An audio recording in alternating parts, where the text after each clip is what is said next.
And I got to the far watering hole about 2 miles in, and my stomach just felt awful. And this is when I found out I had parasites. There's more tigers in Texas than there are in the wild. There's more tigers in private zoos and whatnot, and private owners as well. I've known a few people with tigers in their backyard type of stuff. Feral cats are one of the most destructive invasive species we have. They have caused the local extinctions and actual extinctions of several bird species. They consume billions of animals every single year. Yeah, you're going to experience extreme highs and extreme lows. It is such a field that messes with your brain in a way that is so difficult to really to feel.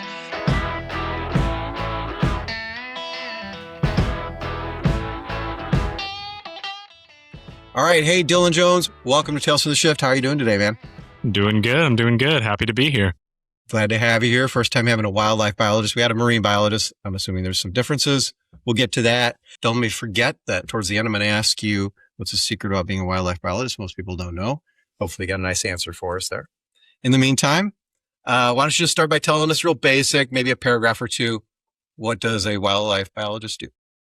Yeah, wildlife biologist is a really big catch-all term for someone who studies life and specifically wildlife, whether that's plants, animals, or plants or animals, I guess. But yeah, it can deviate from there pretty substantially between studying systems or an individual species or even sometimes the evolutionary biology, stories that are millions of years in the making. But someone who studies plants and animals really encapsulates it pretty well.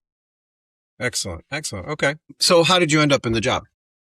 Yeah, I I grew up in a pet store, like an exotic pet store. It was a family business.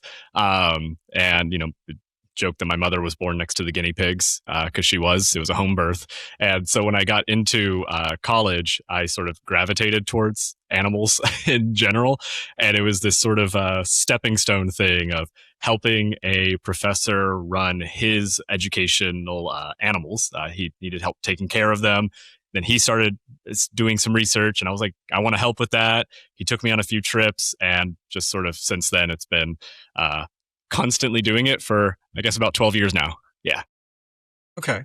And I know you're involved with something called Learn Adventurously. Can you explain exactly what that is? How does that connect to your work as a wildlife biologist? Yeah. So I started Learn Adventurously in grad school because it's an educational business that I founded. Originally, we were doing just simple blogs and then eco trips to my research down in Belize. And it sort of expanded from there into actually running educational courses and workshops. I really started it just because a lot of biologists have a lot of skills they need for the job that are really difficult to find good courses for, whether their university doesn't offer it or it's just having to go through books over and over again. It's just very niche skills that, can just be really hard to find through a biologist lens. So that's why I started it, to sort of give people the tools I wish I had when I was starting out and help that next generation. Yeah. So down in Belize, what's good about Belize as far as being a wildlife biologist go? There's a lot of benefits to Belizean studying. It is an English-speaking country, so that makes it a lot easier for me to get down there and interact with folks. But it has this incredible array of biodiversity, and it's still relatively understudied in terms of just everything. Seems like every time we go down there, we find something new. So my work down there is a very general ecology. I studied everything from birds and bats to reptiles and frogs to insects and plants. It's sort of playground isn't like the best word, but it's definitely sort of a biologist playground. You could do so much and learn so much while you're down there. Yeah. Pardon my ignorance on this, but do they have like rainforests or anything, or what's the biology like? Yeah. It's around 40% of the country is protected, and a lot of that is jungle and rainforest. But there's also these really beautiful savannas. There's actually a pine forest that is unique to Belize. It's up in the mountains, so it's this really cool thing where you're driving through jungle, going up into like the San Ignacio area, sort of close to Guatemala. And then you just drive up into the mountains and then you start seeing pine forests, but they're covered with bromeliads. You can find jaguars and tapirs there, and all sorts of really, really amazing wildlife. It's just a very unique system. I grew up in Texas where there's pine forests, so then you go to a jungle pine forest is just it kind of messes with my mind a little bit in a really cool way. So wait, hold on a second. The different tide force. Is there a difference between what you just said? It's yes and no. It to me it feels like home in a really weird, like really where I grew up. It feels the same, but then you start really looking at things a little more closely, and you start to see this tropical influence coming into it a lot more. Where the ones in the U.S. are a lot more temperate focused. It's still very wet, but it's just not that same high humidity jungle atmosphere. So it's on a surface level they feel similar, but the closer you look into it, it's so different in the same way. Yeah, it's so hard to explain, but it's just I love going there. I make it a point to visit every single time I'm in country, even if it's for a week or whatever. It's just such a cool area. So, all right. So you became a wildlife biologist. Is there anything different about it than what you envisioned? So you think I'm going to be this dude. But then as you started doing the job, is there anything different about it that kind of you didn't expect? Yeah, I always say there's like two parts of it I didn't really anticipate going into it. The first is just the amount of computer work. It's an insane amount of computer work, which is something I kind of enjoy too. I have a little bit of that techie side in me. Like I like the coding angle. There's a lot of coding and programming and statistics and data management, and also just knowing how to work electronics and tinker with things. It's something I never expected getting into it. But then the other side is how much you have to learn about humans and culture and different ways of speaking and communicating. I mean, it's every single property, every single area, every single culture is different in every single way, and it's fascinating in its own way too. But it's not something I would have expected to be as important to my job. Do you feel like it kind of makes you have to be a little bit extroverted in order to deal with people in different locations and talk to them about stuff, or? Yes and no. I know plenty of introverted biologists who are just wanting to go out, wanting to just study alone in the woods, and there is a lot of that. It is really fun to just go camping for 2 weeks and look at plants all day. It's really really fun, and you can get that deep isolation if you really want it. But at the end of the day, there's going to be a conference you want to go to, and you have to interact with a ton of people. And even even within the different subfields, like the turtle people are very, very different than the snake people. And even within turtles, the sea turtle people are very different than the freshwater turtle people. So there's all these little cultures and little niches within our field, but also within just interacting with the general public in a different area that is it's so different, and it's really fun, really. I actually really enjoy it. That's funny. The turtle wars have begun. Only when it comes down to funding, maybe. Yeah, right. So I know that on your intake form, you wrote on there about being a private lands biologist. Mm-hmm. And then there's this Goldberry Grove thing. Can you explain what does that even mean? Yeah. So a private lands biologist is a biologist for a private land. So that can be anywhere from a farm, like this here, the Goldberry Grove is a 20-acre farm. So we're managing the biodiversity that's here, tracking what current projects we're working on is what frogs, what birds, what bats are actually here on the property.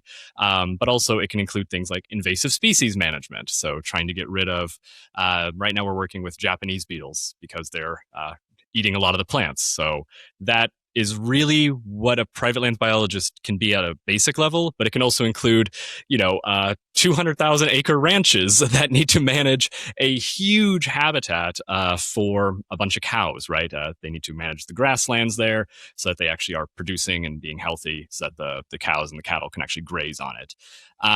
But it has a lot of variation within that title. Every single person has slightly different goals, slightly different ways. But at the end of the day, it is studying, monitoring, and doing some type of conservation work on wildlife. Okay. You think of my son's friend, Matt. Shout out to Matt. He is an ornithologist. Mm-hmm. And one problem I guess he's running into is how much walking he's having to do daily? I mean, at least 15 miles, I guess, and I guess he Yeah. blew his knee out. So is that something you've experienced yourself? Oh yeah. Oh yeah. There's so much walking, and it kind of sneaks up on you. Because I know when I've done bird surveys before, we get down to the site and there's a central location, just a table where we take all the bird measurements. But then you have 20 nets set up in an area, maybe only a half a mile away at most. But you're going back and forth, back and forth, back and forth, back and forth for hours upon hours.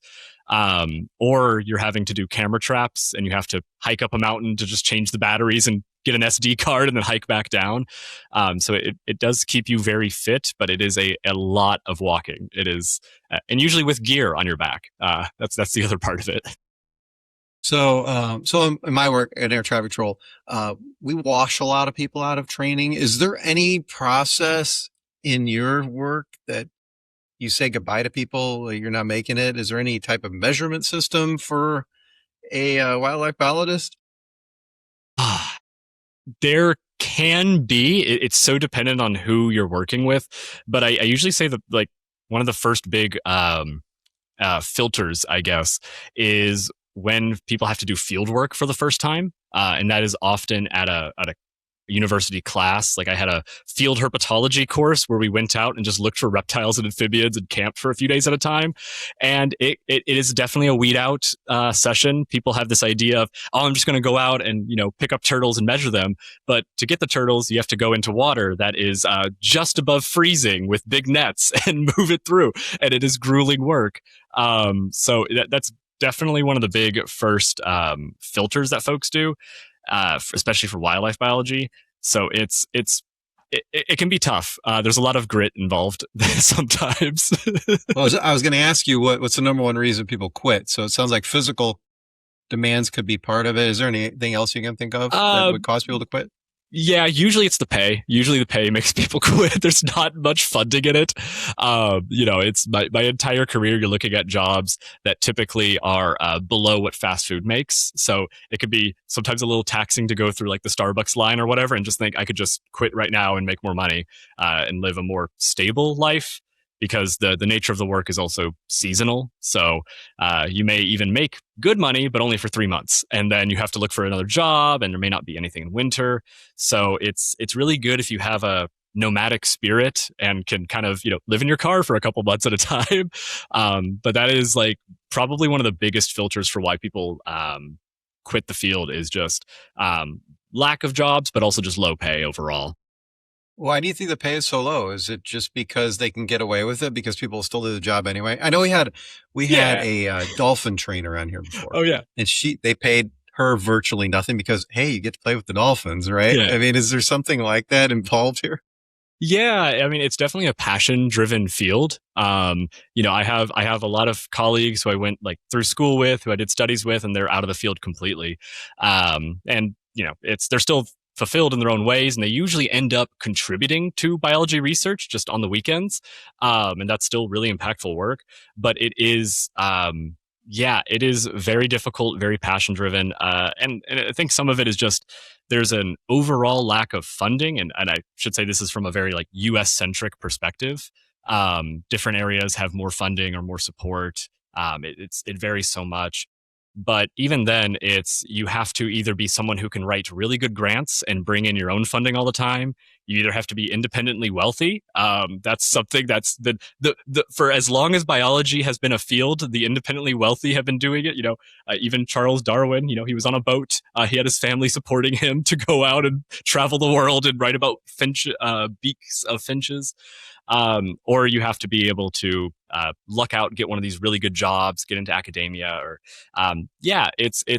there's a little bit of luck, a little bit of hard work, but it's the how do you make the money to support yourself is always the ever present question. Yeah. So, okay. So let's say someone did it for a while. I mean, how do you get to the point where you're making good money? I'm assuming you're not in the field anymore and now you get involved with something else. Yeah, a lot of the government jobs do make good money. They're just very competitive and, of course, subject to politics, just the nature of government. And that's government at all levels, local, state, federal. They can make really good money if you're in that realm. The other way is through private industry. There are a lot of more, I guess, like product driven wildlife biology fields. Generally, stuff like developing a tool to detect species through that are going through like airlines, like TSA checks for anti-smuggling. Like I know a few different companies that are working on stuff like that, trying to get a contract to put that into airports. So, and then generally, private lands biologists actually do get paid pretty well. Usually for think of like a ranch situation, they have it's an investment for them, and it's one that will usually end up making them money to pay someone $50K a year, but also cover their housing, cover their food. That's a pretty typical contract. So there's ways to make money. It's just not many people go into it for the money. Is the thing. They go into it for the passion and then hope the money will follow, or they figure out some way to make money outside of the biology research. Yeah, yeah. What about nightmares? Has this job ever given you nightmares about anything? Sometimes, yeah, for sure. I've had to do a lot of night surveys where we're walking around in the middle of the night, and I enjoy it quite a bit. But definitely when I was starting out, I was a lot jumpier, and every twig that would break, you think, "What is that?" It can be a little nerve wracking at times. And sometimes you have scarier encounters with the public in the middle of the night. That's happened a few times. You're looking for a frog and you shine your headlight and there's just someone standing there. So it can be really freaky. It's because I've worked in urban areas before, like down in Houston, Texas. We were doing surveys, and sometimes you would find, just some teenagers who put up a hammock to get some alone time or whatever, and that's just awkward. But sometimes you find, an adult, and you don't know why they're there, and it's just a little. You're both kind of like, "Why are you here?" Or the occasional like poacher or someone who is. That is really the biggest thing. Is the human element can give me more nightmares. I'm less worried about the wildlife overall than the humans, but you do get some nightmares on occasion. Okay. What about worst day on the job? You have any stories about anything bad? I remember there was this one period where I had scheduled everything really badly, and I was doing these midnight surveys to go look for frogs and snakes and whatnot. But then I, for some reason, had signed up for bird surveys in the morning. So it was started at, I think, 4 a.m. So I just wasn't sleeping. And I was also in charge of interns. So I had to be up during the day to speak to them and coordinate with them. And I just remember going out to go check, I think it was the camera traps. And I got to the far watering hole about 2 miles in, and my stomach just felt awful. And this is when I found out I had parasites. So it was this just like everything hitting all at once. And I was just knocked out. I took like a couple days off to just basically sleep and then reschedule everything so I could actually exist. But where was this at? This was down in Belize. Yeah. Okay. So it was a really good time. I got to do a lot, and I still go back pretty regularly. But it was sometimes just stuff just collides like that, or you get injuries in the field and you're just having to deal with it. It happens so often. So, is it common to get parasites down there? Pretty much, yeah. Pretty much everyone gets parasites at some point. It's just sort of happens with the field. So I've had intestinal parasites probably a few times now. It's not that big of a deal. You just take a pill and they leave. But I've had bot flies before. So those they lay their eggs inside of skin, and the larvae will actually like eat your skin and whatnot. So I had them in the back of my my shoulder, and you could feel them in there. I actually still have them. I put them in a little jar of ethanol and took them home with me. I named them Tick and Tack. And yeah, so I mean, parasites just happen, and also bug bites and ticks and everything. It kind of just comes with the territory. That is fucking gross, man. I'm sorry. Yeah. I can't even, man. Oh boy. All right. Well, what's the best? There's got to be something good. What would you say your best day is out there in the wild? I've had so many.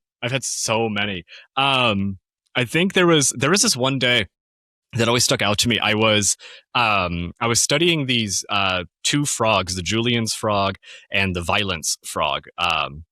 And we knew they were hybridizing. They were mating, and we could find adults that looked kind of like both.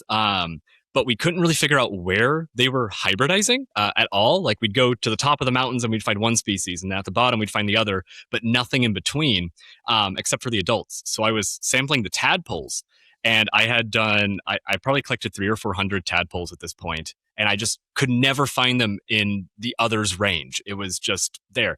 But then there was this huge flooding event that happened. The water rose, I think it was 40 centimeters in 15 minutes. And I only knew that because I measured it myself. I was in the water with a tape measure, and it was going up to my neck. But I ran down, and I saw in this little puddle of water on the rocks, I found the high elevation species. And I just remember screaming and yelling like, I found it. This is Rhinoviolante. And I'm just, throwing a fit because it just was confirming a lot of hypotheses, and there was months of work that led up to it. And it was just a single tadpole, but it just kind of it filled me with so much joy and elation.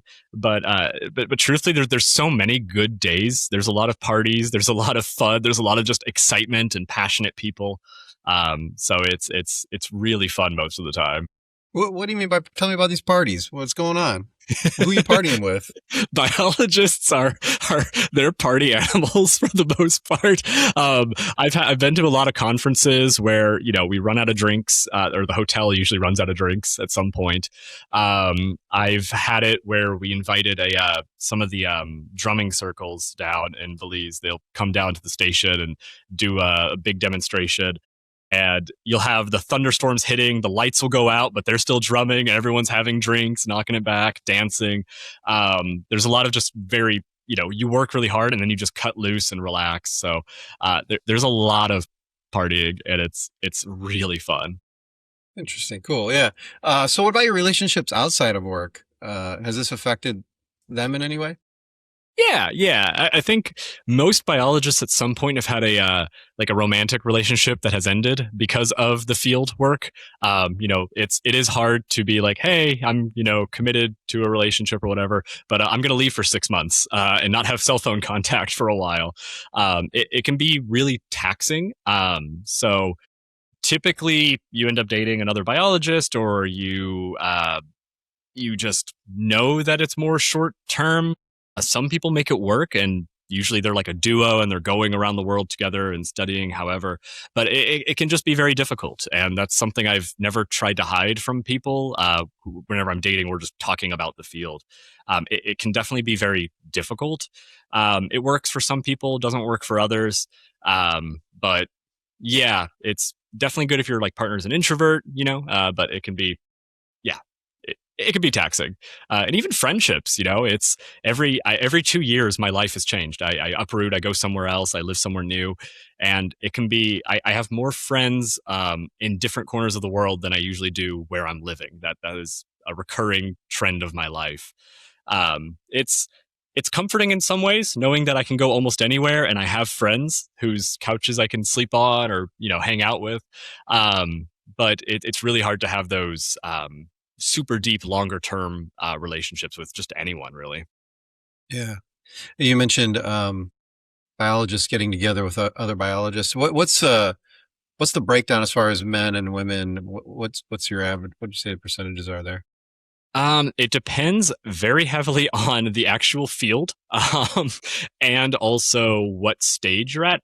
I might be wrong in this, but I know in herpetology there was a study a while back that at the undergrad level, it was actually female dominated. Overall, there was a lot more women in the field. That's where the Herpers tag started coming out of. But then when you started getting higher and higher positions, it was very much so still male dominated. So I'm not entirely sure how that is across the field, but I've had a lot of phenomenal mentors, and it's been a pretty even mix of men and women for me in the field.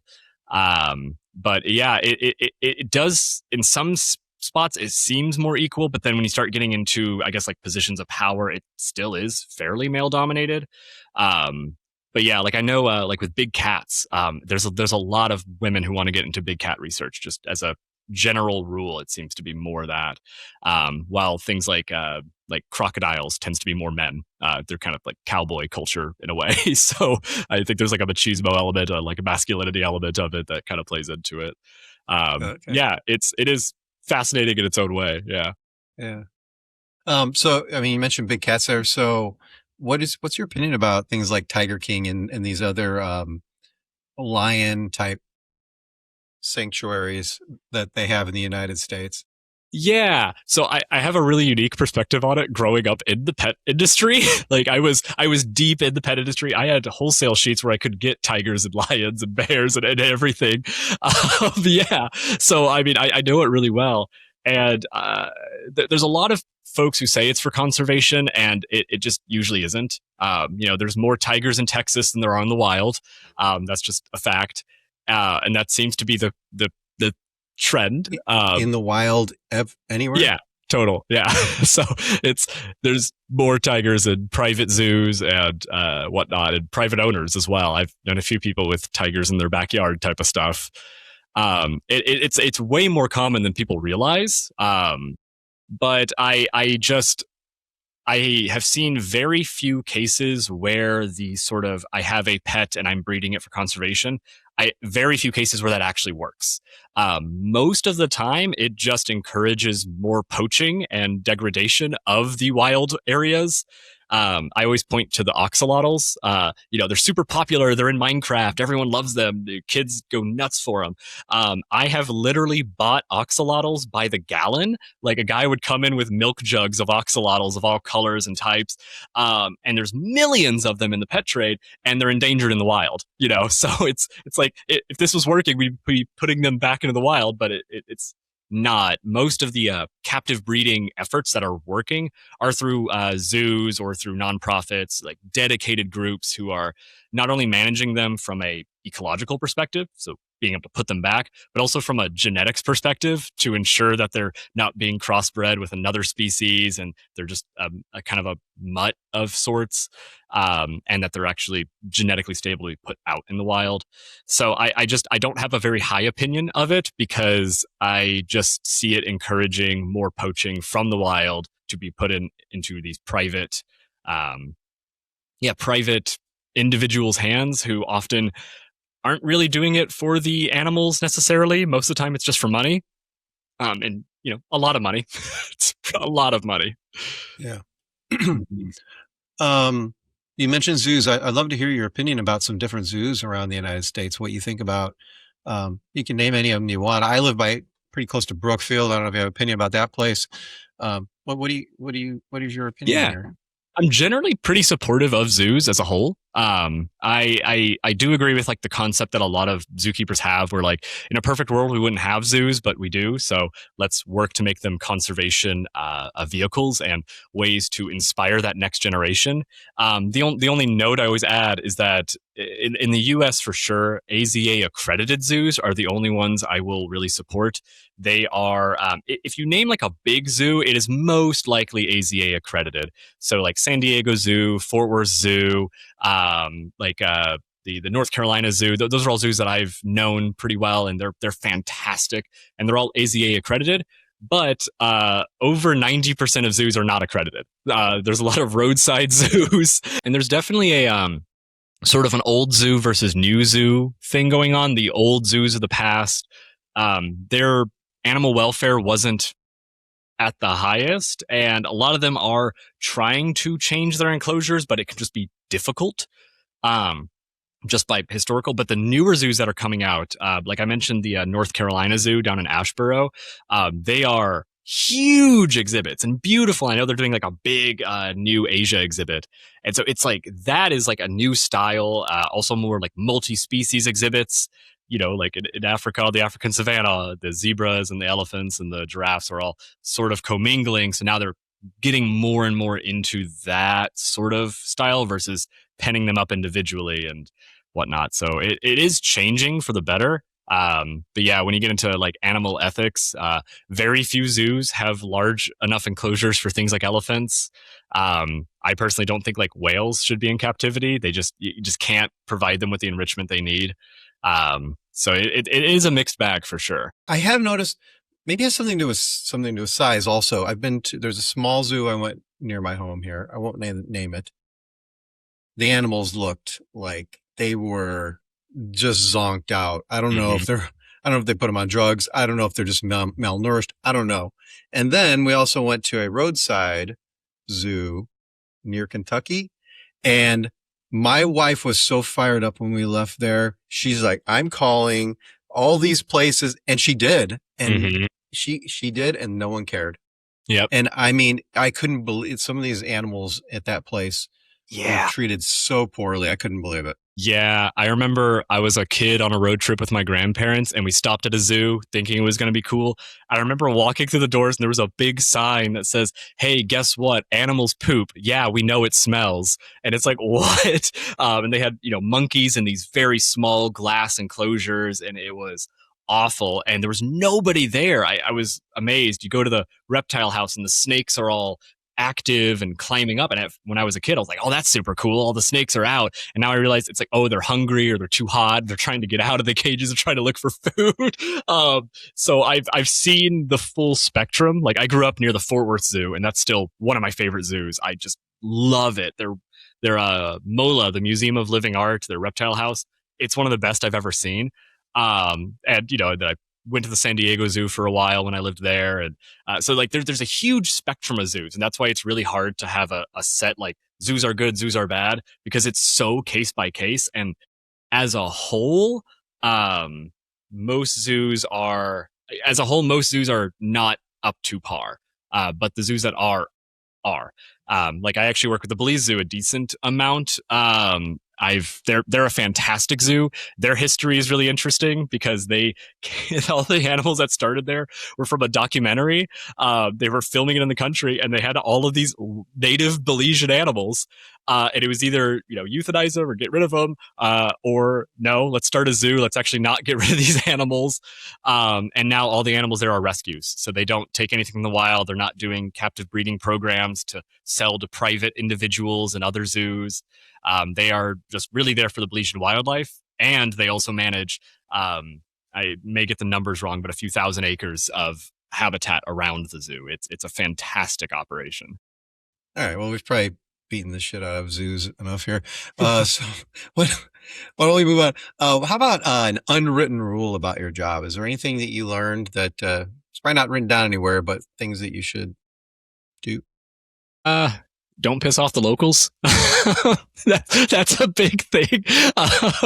It's at the end of the day, I've lived in a lot of areas, researched in a lot of different areas, and the local people are always going to be either the biggest help or your biggest enemy. And you just have to work with people no matter what you're doing. I've seen it again and again where someone comes in and they think they're, the coolest of the cool. They know with everything. They're from XYZ area, so they know what they're talking about. They know more than the people who live there and actually have to exist there and have generations going back. So it's become, I guess it's becoming more written now. It's actually being taught a little bit more often of, hey, don't just hop into another country and act like you know everything, because you probably don't and you never will.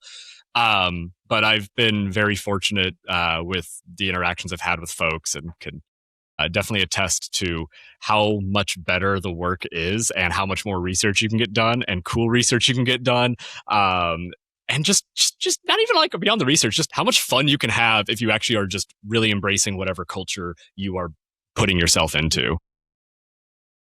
Hey, quick time out from the video. Hope you're enjoying it with Dillon Jones, wildlife biologist. If you're enjoying the content, please like, subscribe, leave a little comment down below.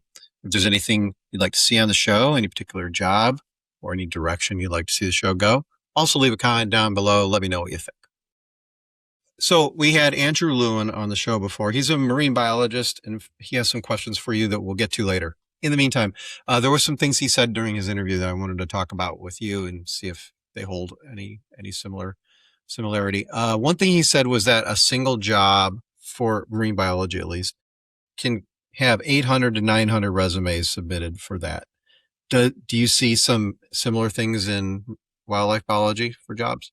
But yeah, it's super super competitive. I guess it's kind of going back to what I was saying is like the pay is low and there's not many positions as is. I have a lot of friends who have hundreds of applications out and don't get any callbacks. It is very very competitive. So unfortunately, it almost always ends up going to someone they already know, and that's just the honest truth about it. Um, I have seen how many just internship applications a research station can get, and it is astounding. So it's a field that is really cool. It's a field that's really fun. But you do have to be, you know, some people are super super lucky, but most people have to be comfortable with long periods of unemployment, um, or having to do something themselves because it's just that hard to find stuff. Or you got to be really willing to uproot your life constantly. So, Oh, wow. That's tough. yeah. Okay. Well, I guess we're at these questions now from Andrew directly to you. So he's asking you this. What's your dream job? If you could do anything you wanted to do other than this, what would it be? Oh, other than this, that's oh dang. Or maybe it could be in the same world. I don't know. I mean, you can Oh answer this yeah. any way you want. Yeah. See, I'd probably go into music. I just love music a ton. But that's, I guess I just have a passion for not making money, I guess is what it is. Music and art.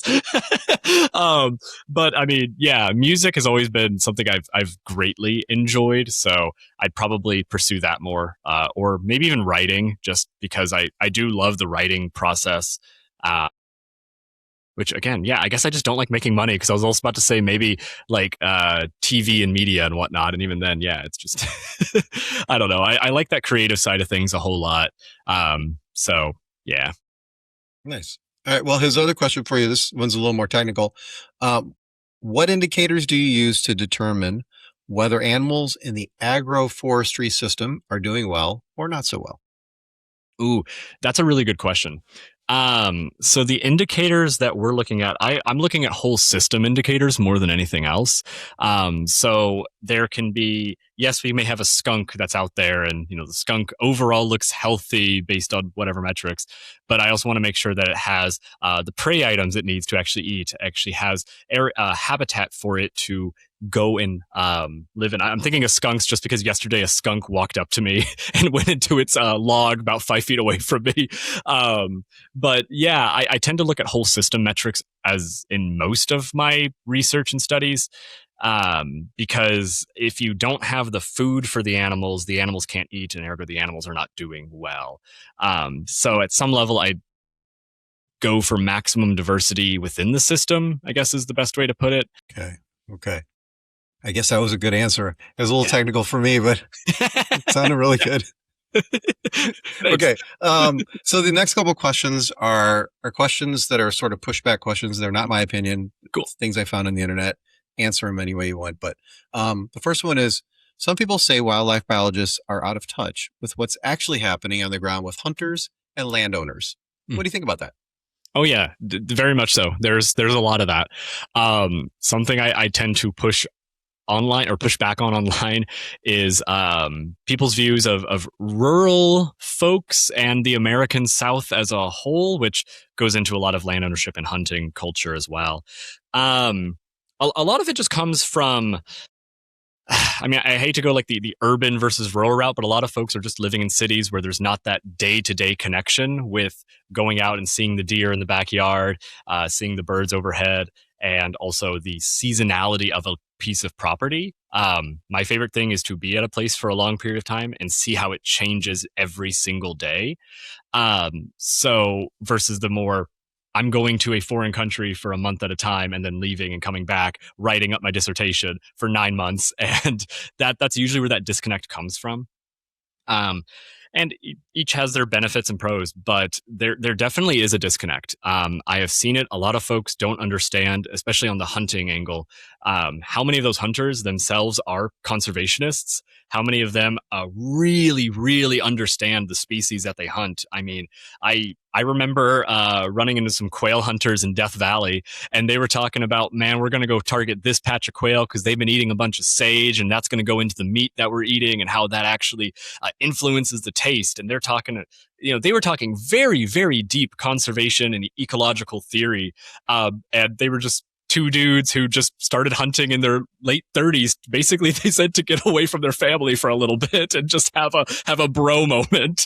And it's like, but that has also been my experience. A lot of hunters really, really know not just the animals they hunt, but the whole system. I'm usually asking them how to find snakes and frogs and where to look, because they almost always have a spot. So there is a disconnect, and I'm not 100% sure where it comes from sometimes, but I think it's just not talking to people and not really understanding what goes into a hunter, or just hunting in general. Yeah. And then another thing was, some people say wildlife biology is basically an eccentric hobby, not real science. What do you think about that? I already disagree with this, but what's your opinion? I had a physics professor who thought that. He was always just needling biology constantly as not a real science. And I know where it comes from. There's a reproducibility crisis. It is really, really difficult for us to have a study and then 5 years later do the same study and confirm it. Our field is just so dynamic that things are changing constantly.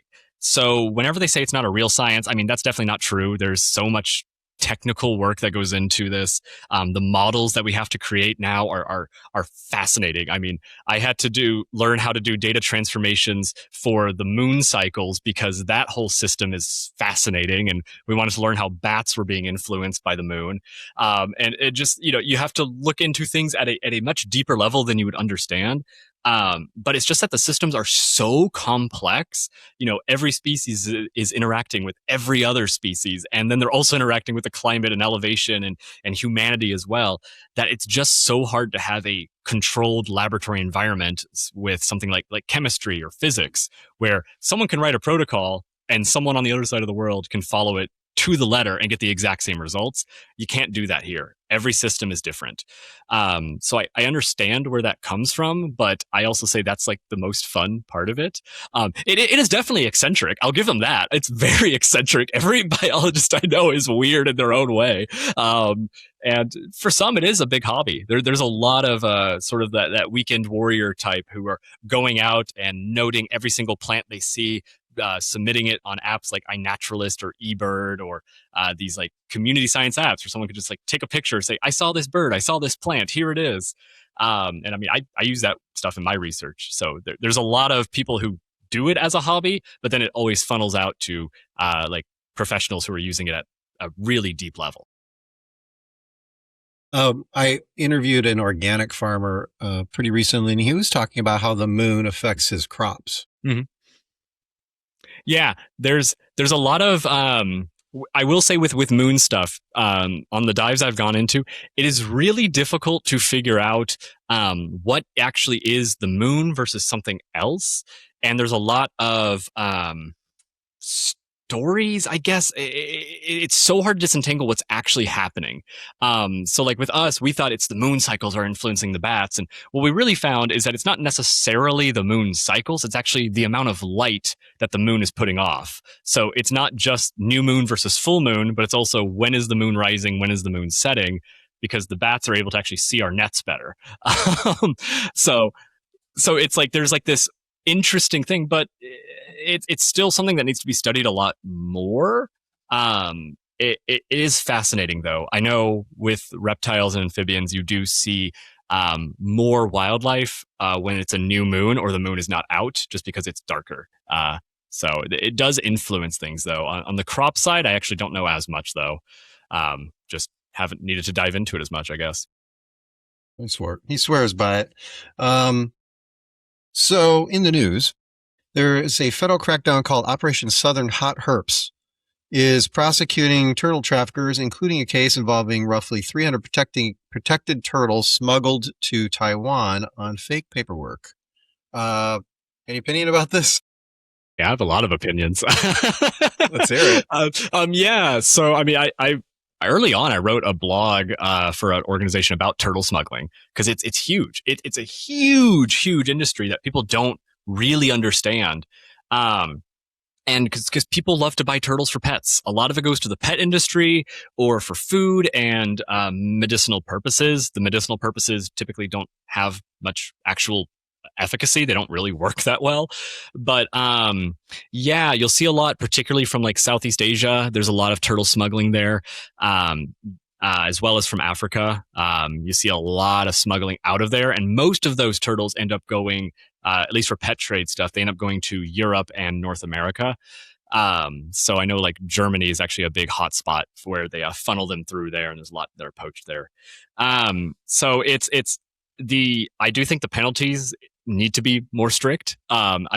Because a lot of the times it's just the cost of doing business. I know some of these turtles. There was a case where someone had, I think, 300 Sri Lankan star tortoises in a suitcase, and they got caught. And their fine was it was very low. It was under $10,000 or something. But these turtles wholesale are going for $100 to $200 each, and that's just wholesale. So if I'm selling them at a pet level, it was $500 or $600 at times. So you can just do 2 or 3 trips and completely erase your fine, and you're totally good. Cost of doing business. Yeah, it really is. Yeah. And then the angle I always like to point out, particularly on African poaching, and this can apply to more than turtles, but it actually helps fund a lot of global terrorism. And just more illegal activity, because of course, if you're willing to smuggle drugs, sometimes you're probably also doing wildlife trafficking. So it's this like multifaceted thing. Unfortunately, a lot of people in the pet culture, pet industry are really defensive of it. And I understand why they're defensive of this, but they often come from the perspective of it's better in my care than in the wild where their habitats are destroyed. But it's also like, hey, you're spending thousands and thousands of dollars for these turtles or for these lizards or snakes or whatever. Imagine if that money went to one conservation organization in the country working to protect these animals that you really want to care for. A lot of the times that can fund them for quite a while. It's just a really unfortunate thing where there is a cultural problem with pet ownership and but at the end of the day, it just hurts the wild animals a ton. Pet smuggling for the pet trade is often cited as a major reason for turtle decline around the world. So, yeah.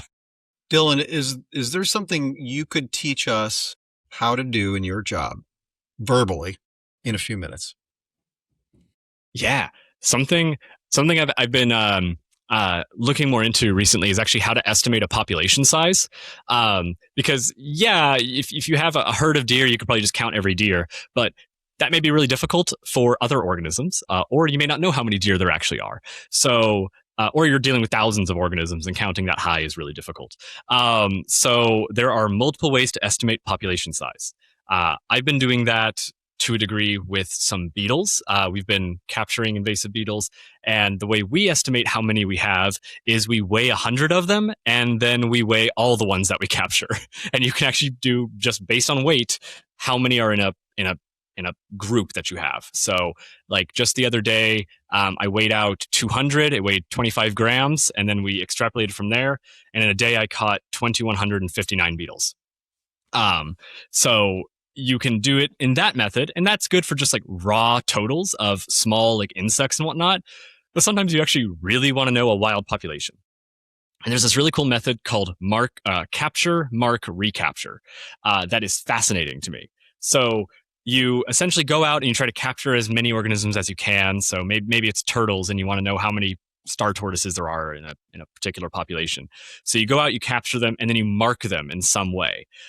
With turtles, you can actually like notch the shells, and it doesn't harm them, and you can ID them down. Some people put like a little mark or something. I've done this with bats. We've painted their toenails before. That's one way of doing it. But then you release the animals. You give it some time, maybe a day or two, and then you catch them again. And based on the ratio of ones that you have caught, which have a mark on them versus not a mark, you can actually estimate the total population size. It's really cool. So if you know that this next time you go out and you capture and only half of them are marked, there's a formula that you can use. I just, I have it in code. I don't have it memorized, but you could plug it in and actually have a pretty good estimate of how big the total population is. And it's a really simple metric, but it's just really labor intensive, but it's super fun. Yeah. Very cool. Very cool. Okay. So what about coworkers? How would you describe someone who's great at being a wildlife biologist and someone who's just okay? Yeah. So someone who's great, you're going to need grit. I'll go back to that. There's going to be a grit element and a curiosity element for sure. Because it's so passion driven, it has to be something that you are genuinely passionate and curious about, that you're willing to push through the really difficult times, whether that's physically difficult or emotionally difficult because you haven't seen your partner in 6 months and you can't call them this week because the power has been out or whatever. There's just a lot of that mental fortitude that you really, really need for this field. And it's what makes someone a fantastic biologist. Beyond everything else, beyond data collection or ability to actually identify organisms or whatever, just those two factors of grit and passion are really going to carry you further than almost anything else.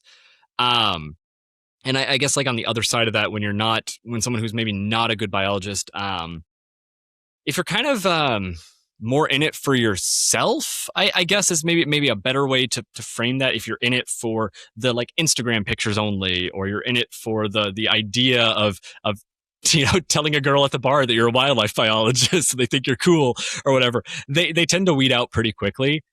Because the moment there's hard days, the moment there's difficulties, it's just a lot harder to push through that. Some people can make it work, but it doesn't tend to last as well. So that the sort of more self-servingness it just doesn't tend to work as well, especially just because the field is so collaborative. People talk, people know each other. Word gets passed around. So I have known many people whose reputations precede them, and I've never met them in person, and that's just the field. So it comes with the territory. So yeah, I guess in it for yourself, but also being able to be with people, be able to be in a community of folks and actually interact with people in a meaningful way, matters so much.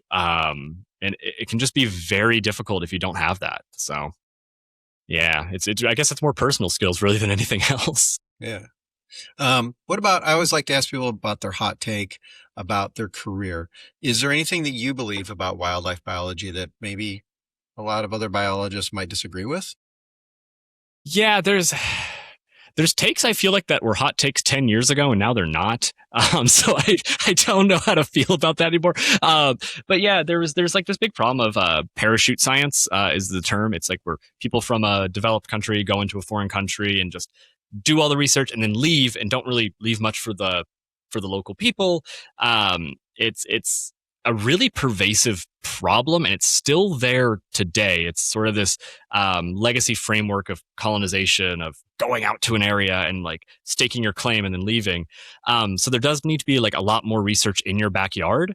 And I say that knowing that I also go to foreign countries and do the research there. But it's something that has always been in the back of my mind, and I try to be very, very cognizant of, very aware of. And it can just be little things like, hey, if you have a field tech who is helping you track turtles, they should also be on the paper. They should be on the publication. Why do you get all the credit for only being there for 2 months while they're there for a year collecting all your data? I don't think that should be a hot take, but it does ruffle a lot of feathers when it's said. And just incorporating local knowledge, even if the local is 10 miles up the road or it's 1,000 miles away from you. And also, actually, people are not the problem. Maybe that's the best thing. Yeah, people are not the problem. Conservation is about people. It's about working with people and our connection with the land. And there is this huge culture within biology of people suck, people are the problem, people are destroying everything. And yeah, that's true. But also, people are also going to be the ones who are going to fix things. People are going to be the ones who are going to save wildlife. Leaving it alone, that preservationist mentality, it doesn't work. And it's never worked. all of humanity has been conserving wild areas for thousands and thousands and thousands of years. So to act like now people, if we do not touch wildlife, that is going to be the thing that fixes it. If we just leave them all alone, that'll be the thing to fix it. In some cases, yeah. Most cases, no. It needs to have humanity actually helping wildlife and actually helping these systems. That's probably the real hot take inside of that. A lot of biologists hate people. All right. Well, you know what? To each their own, man. Yeah. Hate. How can you love if you don't have hate, right? Yeah. It's a balance for sure. All right. So let's say a young person is watching this right now, teenager, I don't know, and they're thinking, I really want to do this. What would be your advice to get started? What do you recommend they do to make their journey? Get involved locally, 100%. There's almost always, if you're living near a big city, there's certainly a BioBlitz, which is just an activity where people go out and look for wildlife and note it. There's almost certainly a nature center that is going to be doing surveys on the weekend that people can help out with. There are invasive plant removals all the time. Even just a stream clean can be really helpful to find folks. And there is almost certainly going to be periods where you have to volunteer to get that experience, to get that knowledge, to get those connections. Take those opportunities as much as you can, because they are pretty much the only way to really get involved. Book smarts will get you there, studying, getting that 4.0 GPA or whatever, and it'll help, but it's not going to help anywhere near as much as just getting boots on the ground experience. And also, you don't have to wait to get started on research. I got started in research when I was 18, freshman in college. I was already helping out with that and starting publications and whatnot. And then I worked in an undergraduate research department for a while. There are people who are doing wildlife research as teenagers, as in high school. There are absolutely ways to get started now. You don't have to wait until you get a degree to do the research. You can start now. And most of the time it's just reaching out and saying, hey, is there anyone that can help? I've certainly taken kids out on surveys with me before to go look for frogs and whatnot.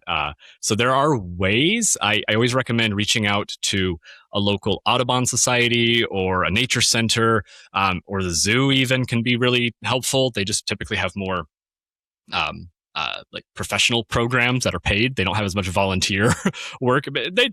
They still do, but not to the same degree as like a nature center.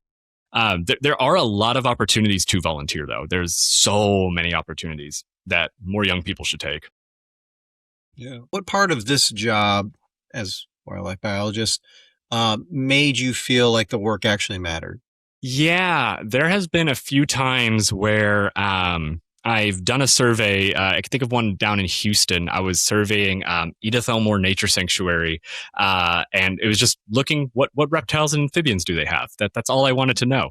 And I found a whole bunch, and then we did a presentation at the end just talking about it. And afterwards, there was all this talk about, oh, hey, we should actually change this area in the back to be more of a wetland so we can encourage more of these frogs to be here.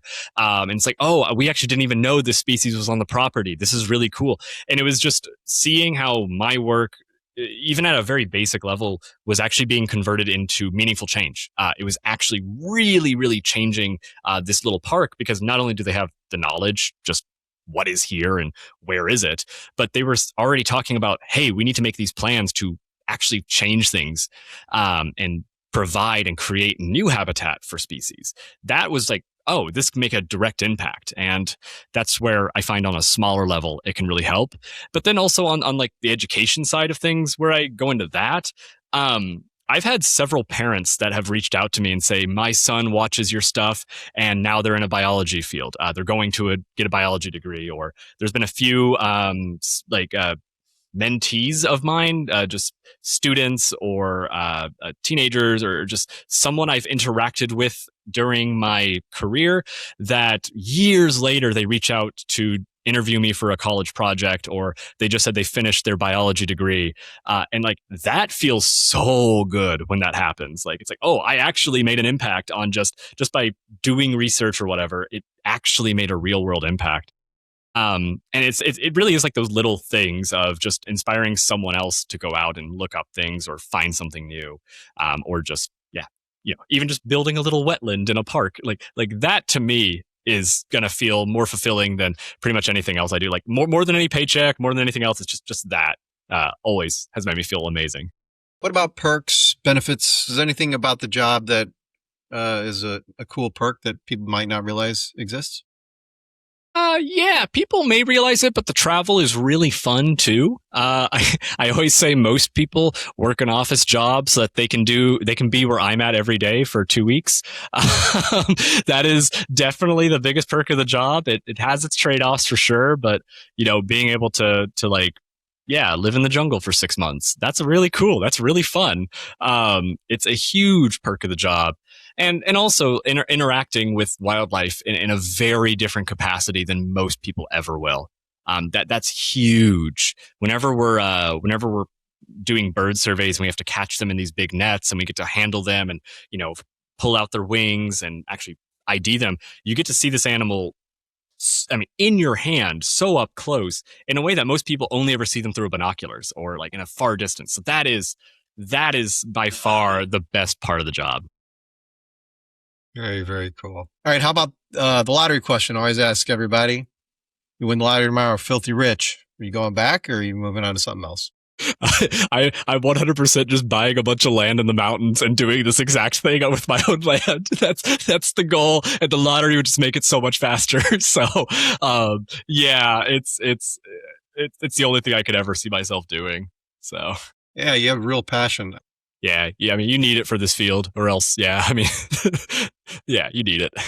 I don't know if you have an answer for this next thing. So I know I've worked at airports, different airports, and I have heard that somehow there are wildlife biologists involved with the birds and other animals that get involved. I know that they shoot loud. Some airports shoot loud noises off, like guns and things like that, to scare away animals. What can you tell us about this that you know about? Yeah, it's definitely a thing. There are many cases of birds getting sucked up into engines, like plane engines. That is a big thing. Or just getting hit on the front of a plane while it's taking off. So bird management at airports is a big thing. And yeah, sometimes it's gunshots or explosions, just setting off some remote explosives. But also there's some elements of airports as conservation. There are some airports that have a few conservation programs where they're monitoring what birds are there, what birds are incoming, or they're even creating some habitat on the more grassy areas that are relatively unused. I know at the Belize airport, I've actually helped a friend of mine check the traps they have there for tapirs. So it's they do have programs for monitoring wildlife in between the planes that are leaving. Not every airport does it, but yeah, it's a very real thing, and it's just mainly so birds don't get sucked up into airplane engines, though. Yeah, I don't think people realize how many times a runway will get closed, like at O'Hare, for instance. It's at least a couple of times per day where a pilot will say, "Hey, I think we either ingested some birds or we hit them with the plane," or whatever. And so they have to immediately go out and they have to close everything down and look for dead birds and such. Because again, they don't want the next airplane to come along and suck that up into their engine. It happens a lot. Yeah. It's a real thing. It's super real. Yeah. Okay. All right. Hey, Dillon, we're on the speed round now. So basically the way this works is I'll say some words to you I found on the internet and you just say whatever you want about them. You love it. You hate it. Talk an hour about it, whatever you want. It doesn't matter. Just these are short little concepts that didn't fit anywhere else. Okay, here we go. Trophy hunting as a conservation funding tool. That's a fun one. There's a lot of nuance with the trophy hunting as conservation. I think if I had to like say, should it go away or should it stay? I would lean towards go away just because of that variation in trophy hunting. My real opinion is super nuanced on it because I do think there is a right way of doing it. I know one of the more controversial ones was a rhino that was hunted for I think like $300,000. But if you look into the story a little more, it was a male rhino that wasn't I think it was sterile at that point, and it was killing other rhinos. So it was one of these situations where they were going to have to get rid of it anyways. They were going to have to cull it. That is something that biologists do naturally. But then they were like, why don't we try and raise hundreds of thousands of dollars to do it? So I definitely see how it can work and the appeal of it. But then you have all these other things of, does it just encourage poaching? Does it encourage the more unethical forms of hunting, like canned hunting, where they are breeding animals, they are sedating them, putting them out in a very picturesque area for someone to shoot? There's a fantastic documentary on that exact scenario. And they show the duality of it so well. And I can't remember the name of it, but I remember them talking about this guy who went and hunted the rhino, and that 300,000 was just for the tag to go and hunt the rhino. There was also him having to pay the guides, actually bushwhacking for weeks at a time to find it.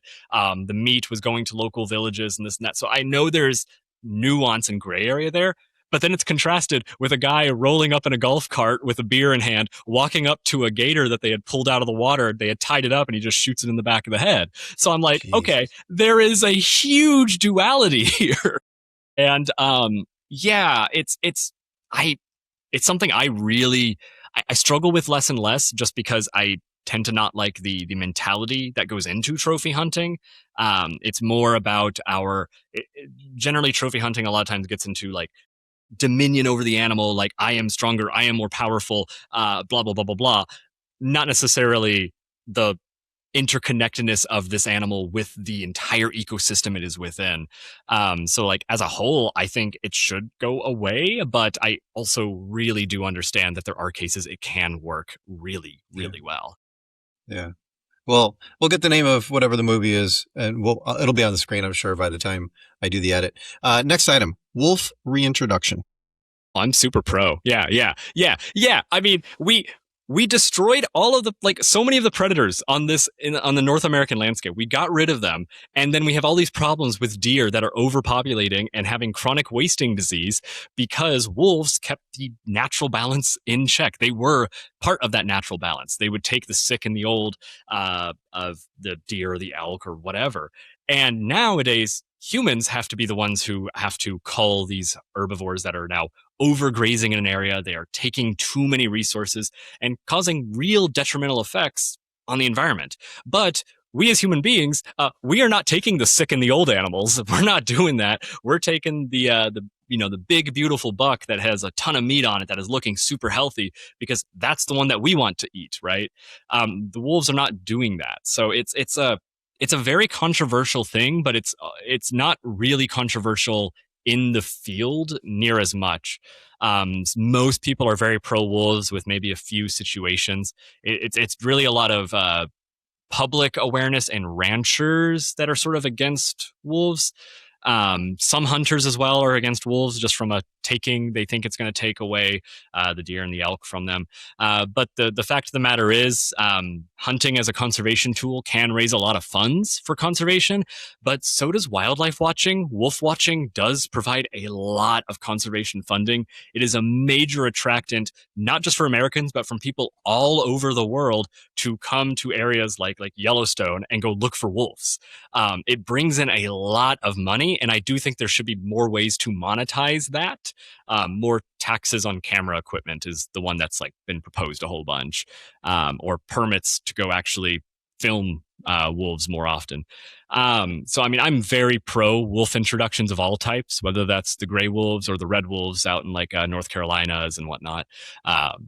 Very, very pro wolf reintroduction. Trap-neuter-release versus lethal control. I have a lot of opinions on this one. Go ahead. So just as a basic fact, feral cats are one of the most destructive invasive species we have. And feral cats, or outdoor cats even, so, it can be anywhere from the stray cat that is has no home or is fed by 5 different people who visit the park, all the way to letting your kitty outside all the time.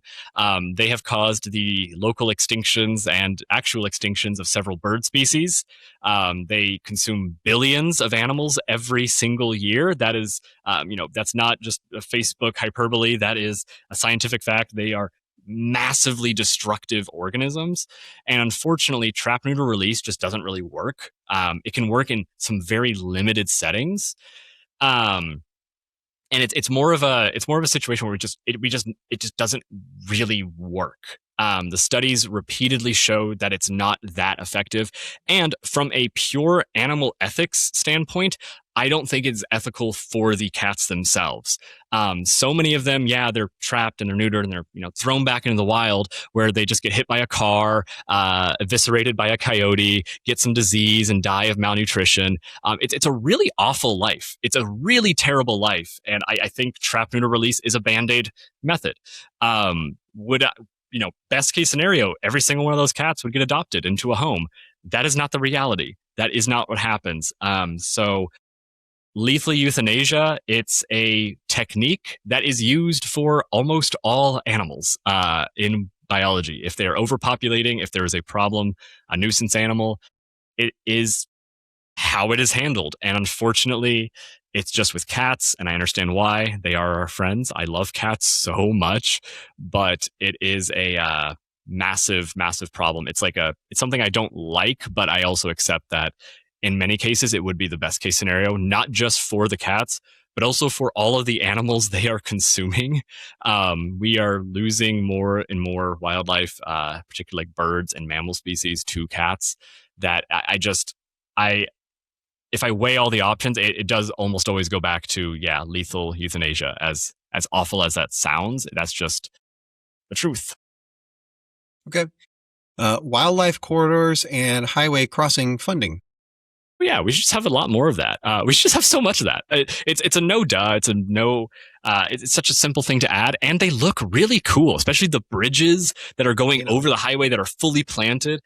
It's been shown to be super effective. But even just a basic culvert that goes underneath the road that wildlife can go through. That has shown to be super effective. I actually watched a really interesting talk on monarch butterfly roadkill. It's millions every year of these beautiful iconic butterflies are hit by cars on the highway. But you can actually add just like little ramps on the side that direct the wind over the highway instead of over the highway for the butterflies to run into. So yeah, we should just have a lot more of it. It's a good infrastructure goal, and also the cost of roadkill management is big. If you think about how many injuries people have to deal with from hitting a deer, or car accidents that occur from this, or just the maintenance to actually collect all of this roadkill off of the highways and whatnot. It's a big deal. And hey, putting up some wildlife crossings helps the animals, it helps humanity, and it also helps the habitat to actually reconnect and become more resilient. Yeah. Okay. Gene drive tech for invasive species control. Oh, that's a fun one. Gene drives are they're such a cool tool for conservation, just from like purely scientific point of view. If we get like ethics aside and whatnot, purely scientifically, using genetic tools to manage and help conserve species is awesome. There's this like concept called genetic rescue, where you can actually introduce artificial genetic variation into a population. So that's been done by like taking a organism from another population, putting them into another population, and then now they have more genetic diversity. We can actually do that now in the lab. We can create an organism and actually give it a higher genetic diversity, or fix some super deleterious mutation and put it back into the wild, and it can actually help the population as a whole. But then when it gets an invasive species and whatnot, we're talking about making sterile organisms that cannot reproduce, or they have some type of a gene that is actually lethal to the larvae of some bug or whatever. There's a lot of different ways to do it.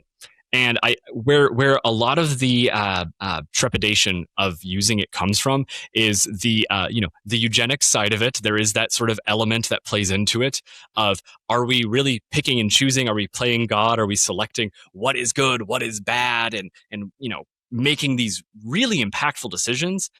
And also, we don't fully know what's going to happen when we put this organism out into the wild. That is a huge part of it that always gives me a lot of pause, because we can look at so many examples where we have introduced a species to control another species, and it ends up becoming a problem species. Australia is often pointed to at this, where they introduce, I think they introduced rabbits to control some other weed, and then the rabbits overpopulated, so then they had to get rid of the rabbits, and it's sort of there was an old lady who swallowed a fly. I don't know why. It's that model of conservation. It doesn't often work well. It just ends up creating another problem we have to fix. So it's something that I think it definitely has a usage, and it definitely can be used in very limited scenarios, but it's something that needs some really, really tight ethical controls to not let it get out of hand and become a huge problem. All right. Well, on the same vein of genetics, what about de-extinction projects? De-extinction. Yeah, maybe that is my hot take, because I'm thinking about the times I've talked about de-extinction. I am generally pro de-extinction, partially from a purely scientific point of view. In the same way that, NASA going to the moon was a crazy goal, but we got so many scientific advances out of doing this crazy goal. And I understand the big companies that are doing de-extinction technology. A lot of times they're doing things for the marketing of it. They're doing like dire wolves and bringing them back, but they're not really dire wolves. But what a lot of people miss out on is that their research is actually going into things like red wolf conservation. I personally would love to see the passenger pigeon de-extincted. That organism was so numerous that it used to blot out the sun, these pigeons that would just fly over the entire North American landscape. And we made them go extinct. Somewhat recently, there were boats with giant, massive shotguns that they would just shoot up into the sky and kill hundreds of them at a time. And that bird was so ecologically important to our entire ecosystem that de-extinction is conservation in that exact scenario. It is bringing this organism back that did have a massive impact. Do I think the mammoths are ever going to be released out into the wild? No, they're going to be some zoo exhibit. They're going to be a Jurassic Park thing. It's just going to be something that it's never going to have a real ecological importance. I just don't see that feasibly happening. But there are so many species that went extinct very recently directly due to humans that I think do have a very, very understandable use case for bringing them back and putting them back out into the wild. And even if not just fully de-extincting, it's those same things like introducing genetic variation back into a population, or reconstructing these genomes that were lost 100 years ago into an organism that is still evolving today. Yeah, I think that there's a lot of benefits to it, even if people kind of get lost in the marketing sauce of it all. Yeah. Okay. GPS/radio collar ethics. Well, there's a lot of that. So I've tracked turtles in Belize quite a bit. And that's putting a little tag. We're actually gluing it to their shell with marine weld, like boat glue, and tracking them with these big antennas and whatnot. So there's a lot of ethics that go into it. Most of it is just the weight. You just need to make sure that the weight of the equipment that you are attaching to the animal is low. I have also personally seen where the equipment that you add can really hinder or even kill the wildlife because they get tangled or they get caught up in stuff. And that's sort of the ugly truth of biology, is every single methodology has an acceptable amount of mortality.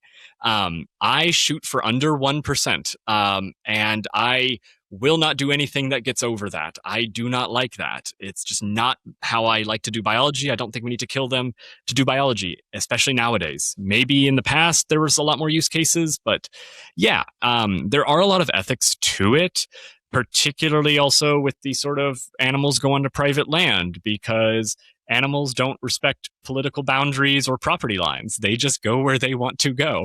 And having to track an animal on private property that is not yours, that you're not working with, that you don't know the people, can be really difficult.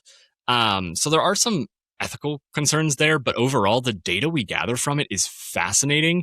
And it has informed so much of our understanding of how organisms live, where they go, how they interact. I mean, I know with the turtles that I've worked with, you can see them basically writing out flooding events to go down into lower elevation areas, like little turtle surfers. And then they spend all their time coming back up. And it's amazing how much these turtles can actually climb. You think they're like these super clumsy looking organisms, but they are climbing mountains. They're going over rocks. They're finding ways. They're burying, 2 feet down into the ground just to be in the mud, basically. It just allows us to understand these organisms at a level that is impossible to otherwise, because you may literally be walking over them and they're buried underneath and you'll never know. Or like we've had turtles that lived underneath the same rock for months at a time. And then the second it rains, they leave, they go out, they mate, and then they go back to that rock and they're there every single time we survey for them. All right, Dillon, that's the end of the speed round. That's fantastic. Excellent. Cool. Great answers. Well, then the last question is, what's the secret about being a wildlife biologist most people would not know? Yeah, you're going to experience extreme highs and extreme lows. It is such a field that messes with your brain in a way that is so difficult to really to feel. I mean, you'll have, like I've mentioned, you'll have periods of not being employed and wondering if your work is even meaningful, if all this effort that you've done will actually impact anything. And then you'll get onto a really cool project, and then you'll go out to some field, you'll work with these amazing people, and it will invigorate you in a way that nothing else will. Or you will have this moment where you find, like I was mentioning, like a single tadpole, and you're screaming at the top of your lungs. And it's something that literally no one else will ever understand. That it's just that this tadpole is nothing to everyone else. But to you, it is the coolest thing in the world. It is showing you some story that you've been trying to figure out for months on end. And just the euphoria you feel from that, I've never experienced in anything else. No sports I've ever played, no parties I've been to, nothing. It's because everything is months or years in the making. And when you have all these highs and lows, you just develop yourself in a way that is so hard to get in so many other fields. It is so rewarding when you can make it work. And it feels so personally satisfying when it does. So, if you are in those extreme lows at the moment, it gets better. You got to push through it. You got to fight. You got to make things happen. And it will suck for a while, and that's just part of it. But when you get to the extreme highs, it will be 100% worth it every single time. Very, very cool answer. Hey, Dillon Jones, man, I really appreciate you coming on here and teaching us all about wildlife biology. Some excellent answers today. I think everybody's a lot more educated on this subject than they were. Yeah, I'm glad. Yeah, thanks for having me. This was fun. Yeah, man. Thank you very much. I'll talk to you later. Yeah, sure thing. Hey, thanks for watching all the way to the end of the video. If you enjoyed the content, please like, subscribe, leave a comment down below. Let us know what you think. Ask a comment to Dillon about wildlife biology. There was an awful lot going on in there. If you have any suggestions for the show or you'd like to be on the show, email me at booking@talesfromtheshift.com. We'll get you on here. Talk to you later.